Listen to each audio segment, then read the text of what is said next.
Universidad por la hospitalidad y la bienvenida que nos dieron. Muchas gracias.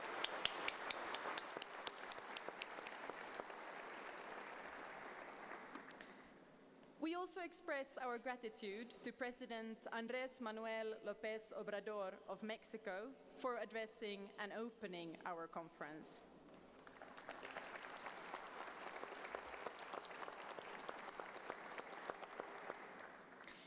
This was the first in-person gathering of further and higher education and research affiliates since the COVID-19 pandemic. We discussed and debated key issues and took stock of developments since our last in-person conference held in Taipei, Taiwan in 2019. We identified new challenges emerging from the pandemic and shared best practices about how unions can confront those challenges we identified. The conference notes the central importance of enhanced public funding in promoting high quality and accessible higher and further education and research that serves the public good. We wholeheartedly support EI's Go Public campaign and commit to mobilizing our members to urge our governments to invest in education and research, building upon our conference statement, Go Public, advancing further and higher education and research for the common good. The conference asserts that quality further and higher education and research depends upon quality terms and conditions of employment, including fairness for casual and fixed-term staff and justice for equality-seeking groups. The conference insists that new technologies, including artificial intelligence, need to be introduced in our workplaces in meaningful consultation with teachers and researchers to ensure technology serves educational and not commercial objectives, respects privacy and intellectual property rights, and upholds the integrity of academic work. The conference reaffirms that the public mission of higher and further education and research institutions to preserve, share, and advance knowledge cannot be achieved unless teachers and researchers enjoy academic freedom in teaching, research, intramural and extramural expression. The conference considers that the public good is served by open access to the knowledge generated by further and higher education and research staff, and that barriers to access must be eliminated.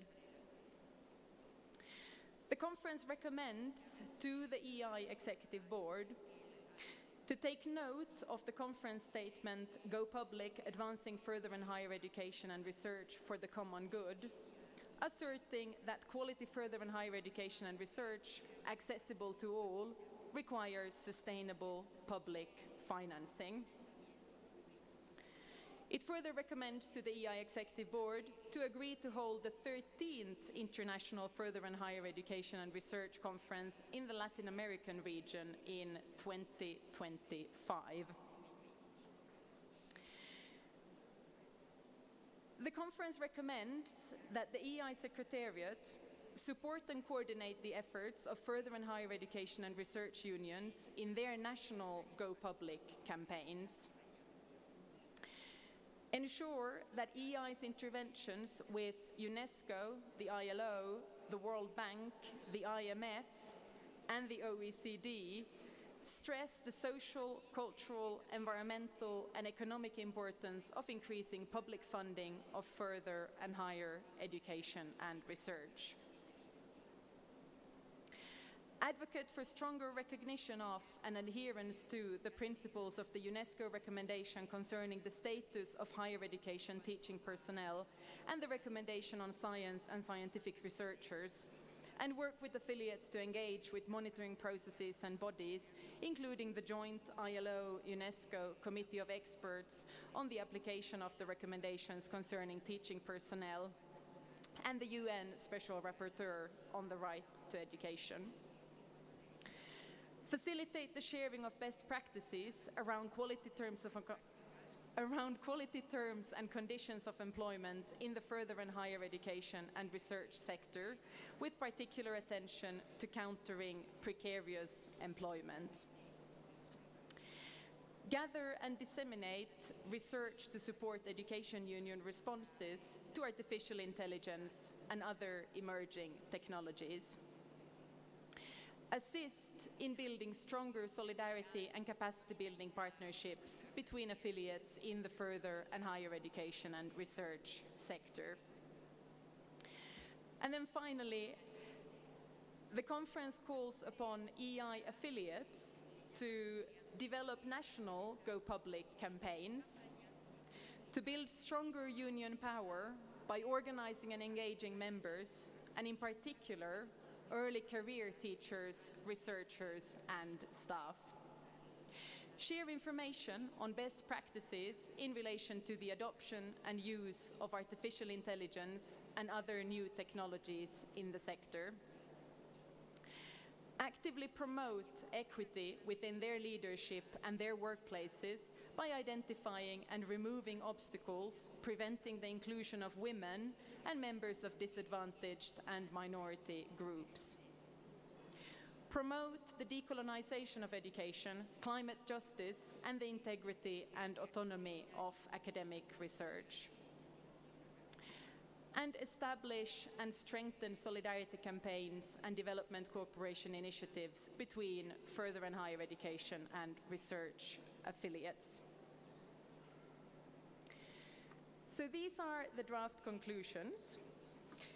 What I'd like to kindly ask those of you who feel like we forgot something really, really crucial, to not hesitate to reach out to me or any of the other EI colleagues here, or send an email to me or any of the Sonia or any of the other EI colleagues here, just to draw our attention to anything that we might have missed.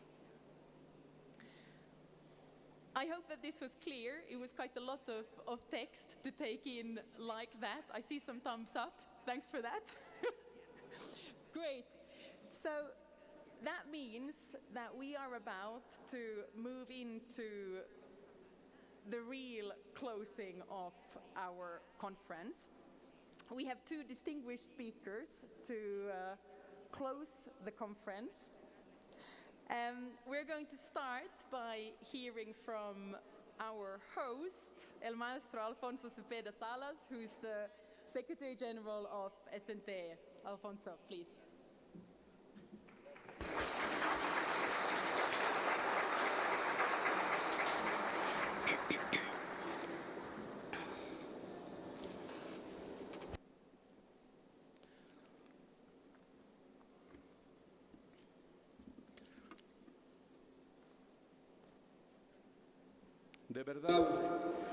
Well, really, these have been extraordinary, deep, informative reflections, contributions, and lessons that we have experienced in this 12th conference.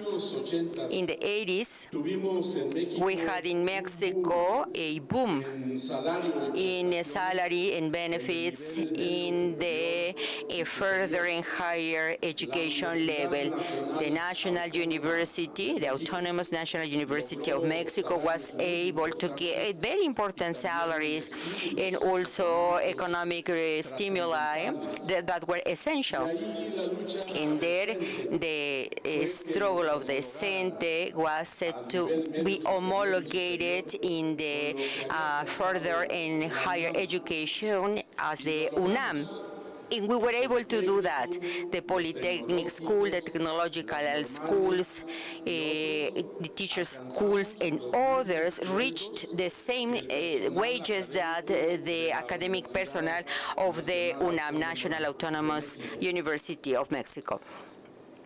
And in our experience, in a meeting organized by the UNESCO of universities and higher education in Paris about 6 years ago, we noted the participation of a very renowned catedratic of this place that said that in other times,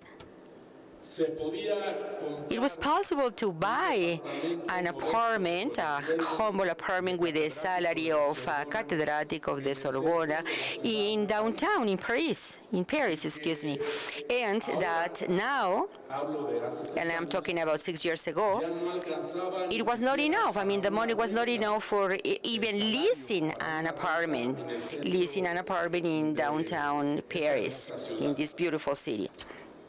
And really, at some time, the possibilities of obtaining a higher category or maybe compacting our classes at the level of higher education, also here in Mexico, were stagnated. And there was an important growth of basic education that it regained many of the benefits that we had obtained in higher level of education. I really believe that it is time to reivindicate in all the aspects, in the social aspect, in the professional aspect, and also salary aspect, to educators of further and higher education members, to these members. It is essential what we have dealt with about solidarity and unity. These are concepts that we always analyze in CENTE with our colleagues, with our members. We consider them pillars, essential pillars for the creation and integration and the strengthening and preservation of unions like ours. Yesterday, we lived a tragedy in the port of Acapulco and the coast of the state of Guerrero. And the solidarity of the educators has been already manifested to citizens and to our colleagues that live there in that beautiful place.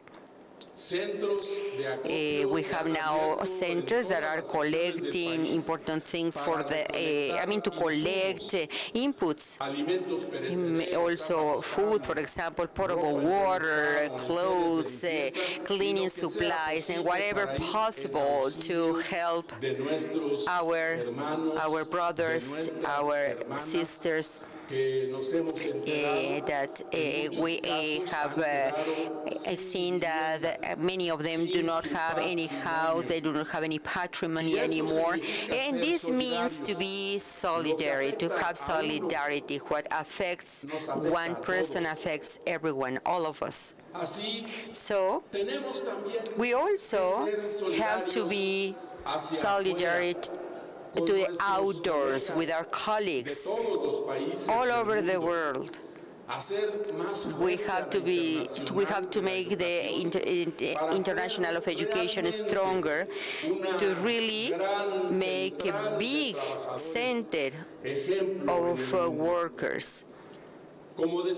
As we say here in Mexico, and especially in CENTE, together and with solidarity, we are going to continue for a long time in our unions. We are going to continue for a long time to the International of Education. We have gone through 3 wonderful days.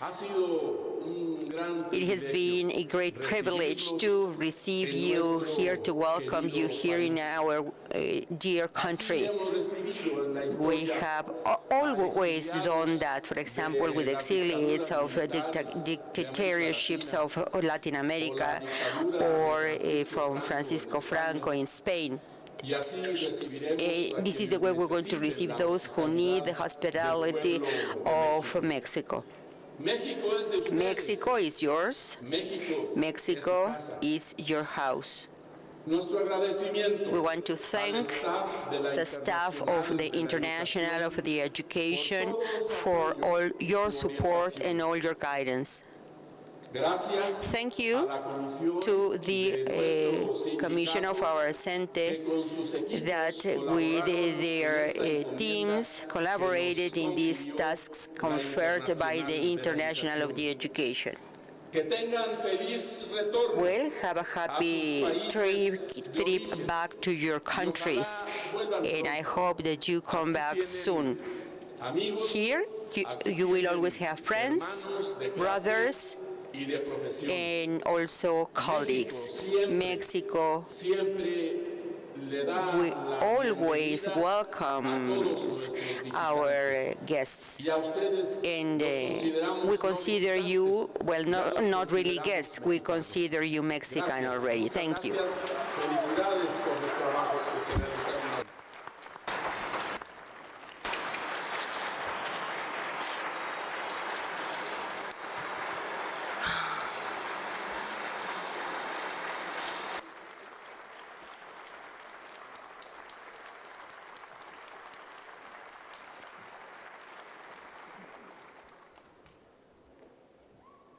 Muchas gracias, Alfonso. What wonderful hosts you've been. Absolutely amazing.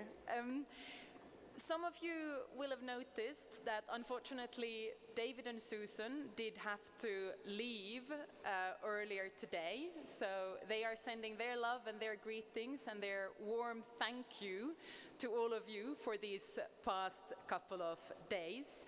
That also means that we are going to be inviting EI's Vice President for the African region, Mugwena Maluleke, to do the official closing on behalf of EI. Mugwena, please.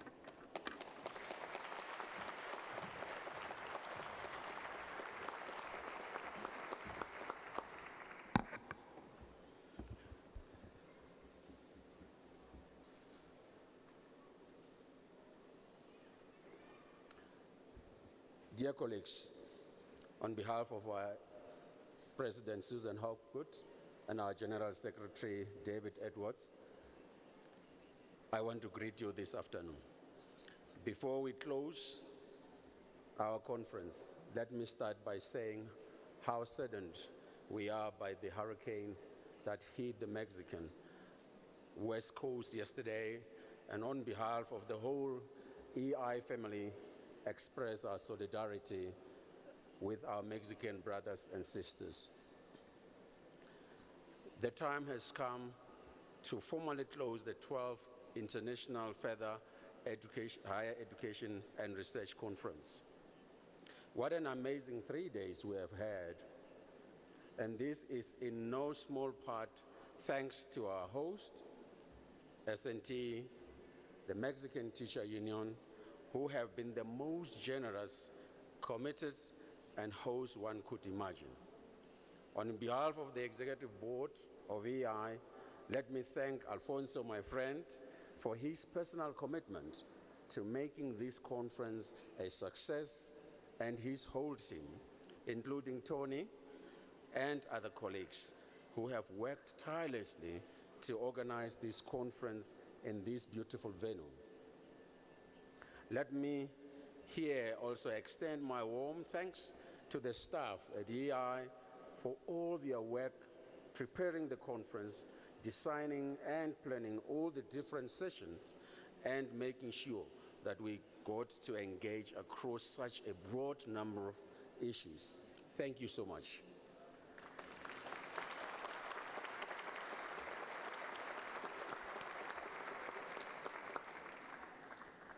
Finally, I want us to thank all the colleagues behind the scenes, the interpreters, the technical staff, the catering staff, and the cleaning staff. Let's give them a round of applause.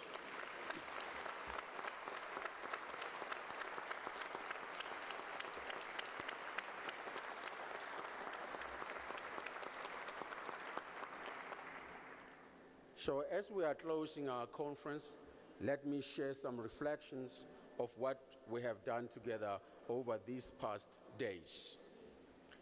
We were here honored to welcome the President of the United States of Mexico, Andrés Manuel López Obrador.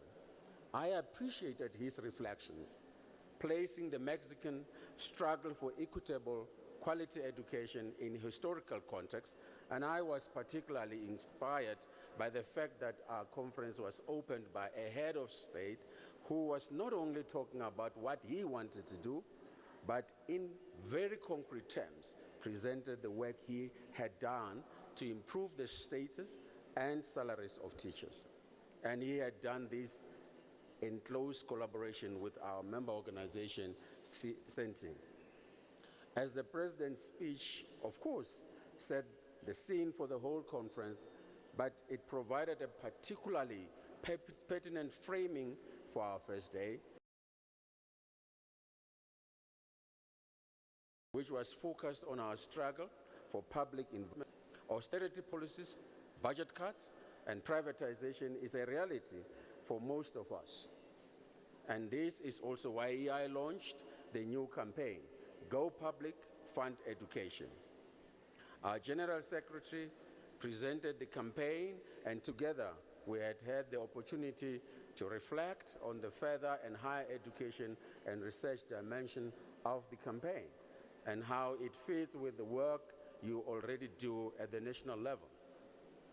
As is always the case at EI events, we also convened a side meeting for women to provide an opportunity for women to reflect among each other on the most pressing issues they are experiencing and discuss ways in which those challenges could be addressed and overcome. The message from the side event was loud and clear. We have not achieved gender equality in our workplaces or unions, and we need to do better. As a male union leader, I take this message with me. Yesterday, we started the day by discussing academic labor in the digital era, looking at the impact of educational technologies, digital tools, and artificial intelligence on workers' rights and conditions. The colleagues from Tunisia, Canada, and Uruguay reminded us of the pertinent challenges related to accessing digital technologies, the risk related to the growing influence of private access, include education technologies providers, often at the expense of the involvement of the teaching profession. We also looked at the challenges related to the introduction of artificial intelligence and the need for a union response, and a techno-critical approach was loud and very clear. The second plenary, of course, session was about union strategies and successes, and I was so pleased to hear colleagues from Mexico, Zimbabwe, Australia, and the United Kingdom share their experiences and reflect on their struggles, once again reminding us of how these intensely local issues facing us all are also global issues and shared challenges. This is also exactly why we then moved on to a workshop on building power through international mechanisms, looking at how we can use international instruments at the national or local level, how these international bodies and monitoring processes can support you directly in your work and your struggles, and I hope this has inspired many of you like I am inspired today. Smaller group discussions allowed us to strategize together. We shared union experiences and strategies for organizing in rapidly evolving and difficult contexts. We looked at the challenges related to recruiting early career teachers, lecturers, and researchers, and how we as unions can become more intentional in engaging young people. We discussed the persistent challenges related to intersecting forms of discrimination and how we can do better as unions and unionists. A recommendation here included research, capacity building, exchanging strategies, but also consistently addressing equity and equality through social and policy dialogue. Today, we started the day examining new and growing threats to academic freedom across regions. We were reminded that teachers are seen as revolutionaries in many contexts, of the need to make sure that our knowledge is practiced and shared outside of the walls of our academic institutions, that they fuel our engagement in democratic societies or our struggle for democratic societies. We asserted our rights as knowledge producers and users and public intellectuals to challenge orthodoxies and engage intellectually without fear of prosecution. This is, of course, directly linked to access to knowledge and the right to research. And our panel highlighted the many challenges we are faced with, but also the opportunities in open science and open educational resources and related law and policy reforms. We also discussed ways of building international solidarity to defend human and trade union rights and strengthen independent and democratic unions in the sector. Our conference has taken place at a time of immense suffering in the world. In numerous places like Ukraine, Burkina Faso, and most recently in Israel and Palestine, our colleagues and their students are facing violence and education institutions are under attack.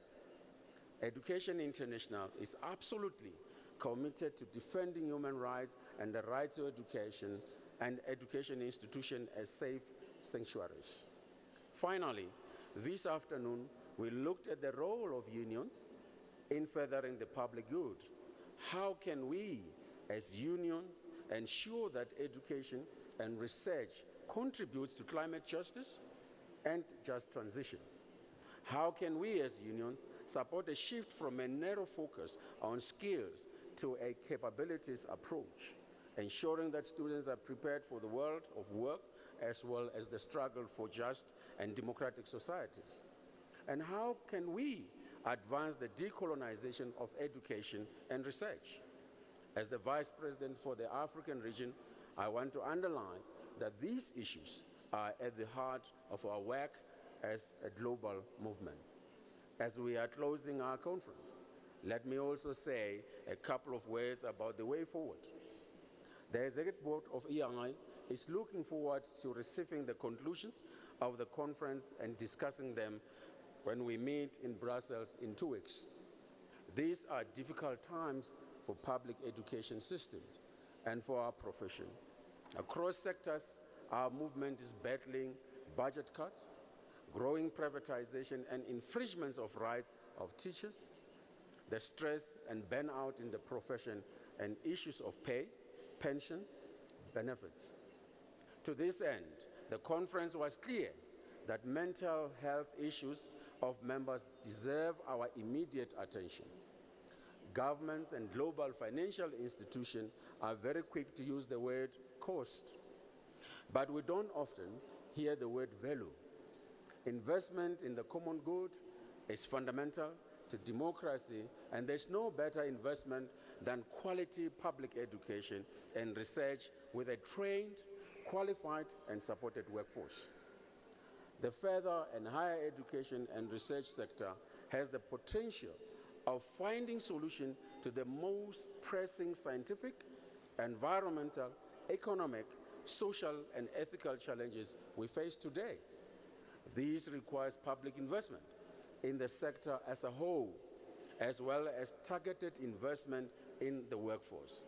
Casualization and modern slavery working conditions our members are facing today cannot and must never be tolerated or even rationalized. We need security of tenure for the workforce. So now is the right time for us to once again raise our voices. Our global campaign, Go Public, is connecting the crisis in funding to the sustainable world we want to create. The name of our campaign, To Go Public, reminds us that we cannot be silent. To be public is to be loud. To be public about something is to be unmistakable. To be public about something that you feel passionately means organizing and mobilizing. We are not just talking in meetings. We are going public. Invest in further and higher education and research for the public good. Thank you and safe travels.